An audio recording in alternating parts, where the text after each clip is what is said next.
में वो घास पहन के लोग रहते थे। मैं बहुत छोटी थी जब राजनांदगांव रहती थी, उस समय सुनती थी कि बस्तर के लोग वो कपड़े पहन के आदिवासी हमारे रहते थे, लेकिन ऐसा नहीं है भाइयों। हमारी सरकार इतना तटस्थ है कि हमारे आदिवासी, सिर्फ बैगा नहीं, सारे जितने भी आदिवासी हैं उनके लिए, हमारे बैगाओं के लिए तो इतनी सारी सुविधाएं। अभी मोदी जी का भाषण सुन ही रहे थे कि हमारे बैगा भाइयों के लिए कोई जो योजना में निकाला, कोई कमी नहीं होना चाहिए। हमारे अधिकारी कर्मचारियों से मैं भी निवेदन करूंगी। अभी आया था एक लेटर आया था मेरे पास कि मुझे नौकरी दिया जाए।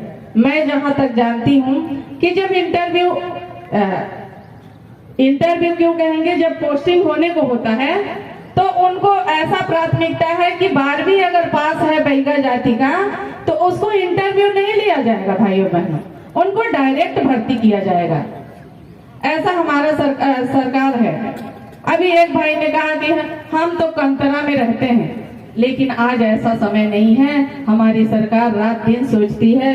हमारे मोदी जी भाई जो 24 घंटे में 18 घंटे काम करते हैं।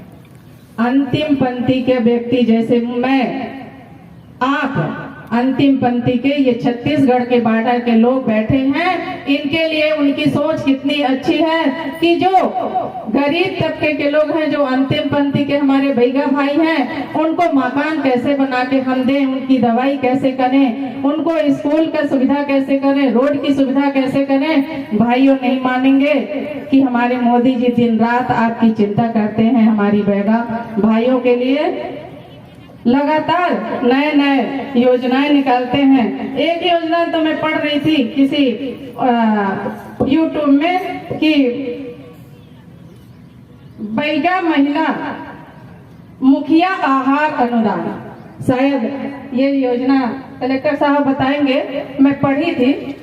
बैगा मुखिया आहार योजना ये बैगा के लिए, बैगाओं के लिए है।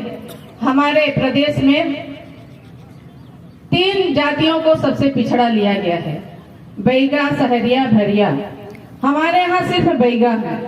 सहरिया भरिया आपके भोपाल के आगे तरफ है, उधर झाबुआ शिवपुरी जो है उस जिले तरफ है। इनको प्राथमिकता क्यों दिया गया है कि आप आगे आइए। जो अभी भाई कह रहे थे कि हम जंगल में रहते हैं, जंगल में रहने की जरूरत नहीं है भाइयों, आप आगे आइए, बढ़ चढ़ के भाग लीजिए। हमारे विधायक जी हैं, हमारे सांसद जी हैं, मैं आपकी छोटी बहन, मैं आप लोगों की सहयोग में दिन रात खड़ी रहूंगी। इस एरिया के लिए जैसे विधायक जी ने बोला कि बहुत लगाव है, वाकई में जब मैं सुनी, दिल्ली से मैं आ रही थी, लग रहा था कि मैं नहीं पहुंच पाऊंगी। पहली बार मैंने देखा कि 12 घंटा मुझे बिना पानी, बिना खाने का सफर करना पड़ा। परसों दिन हम 10 बजे चले थे दिल्ली से, कल हम परेशान होकर इलाहाबाद में 8 बजे उतरे हैं, जबकि मड़वाडी में हमको 6 बजे उतरना था। सुबह अर्ली मॉर्निंग आता है शिवगंगा। मुझे जब कलेक्टर साहब बोले कि मैडम आपको यहाँ आना है, पहले तो सोची कि मैं मना कर दूं, लेकिन अभी बैठे बैठे मैंने सोच रही थी कि इतने अच्छे भगवान तुल्य, मेरी देवता तुल्य जनता के दर्शन फिर कैसे होते अगर मैं ना आती। मुझे आभास हो रहा था कि मैंने आके अब अच्छा किया, और कलेक्टर साहब को धन्यवाद दूंगी कि आपने मुझे बुलाया, इसके लिए भी धन्यवाद करूंगी कि ऐसे जनता के दर्शन हो गया मुझे। भाइयों, आपका ये कुसमी में पैसे की कमी नहीं है, क्योंकि ट्राइबल है, और यहाँ ट्राइबलों के लिए भरपूर, हमारे प्रधानमंत्री हो चाहे मुख्यमंत्री जी हो, वो भरसक पैसा देंगे। अभी जो आप बता रहे थे, कौन सा एक्ट कौन बता रहे थे, मैं तो ज्यादा देखिए नहीं हूँ, पैसा एक्ट शायद 23 जिला या कुछ में है, 89 ये ब्लॉकों में है। हमारा सिंगरौली नहीं है, हमारे सिंगरौली में ये लाभ नहीं मिल रहा है। हमारे जिले में बैगा भरपूर हैं, लेकिन उनको अभी जो बता रहे थे बैगा प्राधिकरण, आज मेरे पास आए थे लोग बड़े सवेरे, दीदी आप हमारा ये बैगा प्राधिकरण में हमारा सीधी सिंगरौली हट रहा है, इसको आप लोग लगिए। मैं कही कि हमारे विधायक जी पहले ही इस बात को उठाए हैं और हम मिलजुल कर बैगा प्रोजेक्ट के लिए भरसक प्रयास करेंगे और करा के रहेंगे, मैं ये विश्वास दिलाती हूँ। यहाँ इस पहले तो अब गाड़ी आने जाने लगा, मेरे ससुर जी जब मास्टर रहा करते रहे होंगे, आपके विधायक जी को पढ़ाए हैं, कहते थे कि साइकिल से आते थे या पैदल आते थे, यहाँ बस नहीं चलती थी। और मुझे ये क्षेत्र देखने के लिए बहुत मतलब मन करता था कि कैसा रहा होगा। एक बार आई थी कुछ काम से विधायक जी के यहाँ, तो मैं कह रही थी कि उस जगह में ले जाइए मुझे जहाँ मेरे बाबूजी वहाँ स्कूल में पढ़ाया करते थे और कैसे संघर्ष करके यहाँ पर आते जाते रहे होंगे। और इस क्षेत्र में आज के डेट में देखेंगे तो कितना विकास हुआ है। रोड, हम लोग रोड में आ रहे हैं, बाकायदा गाड़ी दौड़ा रहे हैं। सोचिए कि पहले किस जमाने में, उस जमाने में साइकिल चला के जो मेरे ससुर आते रहे होंगे, आज हम गाड़ी से आते रहे होंगे। कितना ये सब कब हुआ? भाजपा की सरकार में, मोदी जी के सरकार में। मोदी जी ने जो हमारे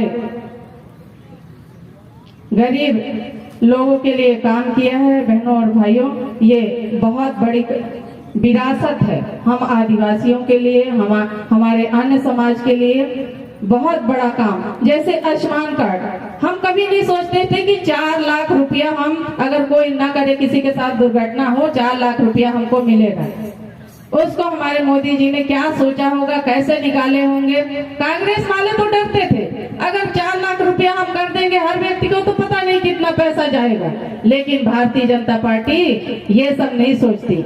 मोदी जी गरीब घर के लड़के थे, गरीबी देखे थे। उनकी माँ दूसरे के घर में बर्तन मांजते थे और मांजती थी, लेकिन वो साइकिल स्टेशन में चाय बेचते थे। सोचिए कि वो किस जगह से उठकर क्या क्या नहीं परेशानियों को झेले होंगे। आज यहाँ पर आप लोगों के लिए नित्य योजना निकालते हैं भाइयों एवं बहनों। और एक बात और बताना चाहूंगी कि मेरी बहनें बहुत परेशान थे कि पुराने मुख्यमंत्री थे तो हमको पैसा 1200 मिलता था, अब लगता है नहीं मिलेगा। अभी आपको 10 तारीख को सारी पैसा 1200 रुपया पैसा आया कि नहीं बहनों? आया है ना? हाथ उठा के बता दो बहनों, नहीं तो कम हो जाएगा। बहनों, आप कोई भी योजना हो गया है, कोई भी योजना जो चल रही है, संचालित है, वो हमारे मुख्यमंत्री कहे हैं एक भी योजना नहीं बंद होगा। अपने दिमाग से आप लोग निकाल लीजिए कि कोई योजना बंद होगा, ऐसा नहीं है भाइयों एवं बहनों। आप लोग नया वर्ष और ये खिचड़ी का मैं आप लोगों को सभी को शुभकामनाएं दूंगी और आपका आशीर्वाद हमेशा मेरे ऊपर और हमारे विधायक जी और हमारे सांसद जी के ऊपर बना रहे। आप क्योंकि हमारे देव हैं। और एक चीज और कहूंगी विधायक जी, आपके गुरु जी बोलते थे कि ये बैगा जो है, बैगा गौड़ों के पंडित हैं।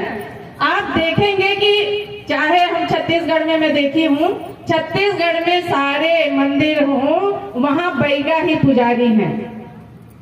तो कहां से आप पिछड़े हो, कहां से आप दूर हो, किस जंगल में हो? ऐसा नहीं है, बैगा गौड़ों के पंडित हैं, राजाओं के भी पंडित हुआ करते थे। हम संकल्प अभी लेंगे, सभी लोग हम खड़े हो जाएंगे और राइट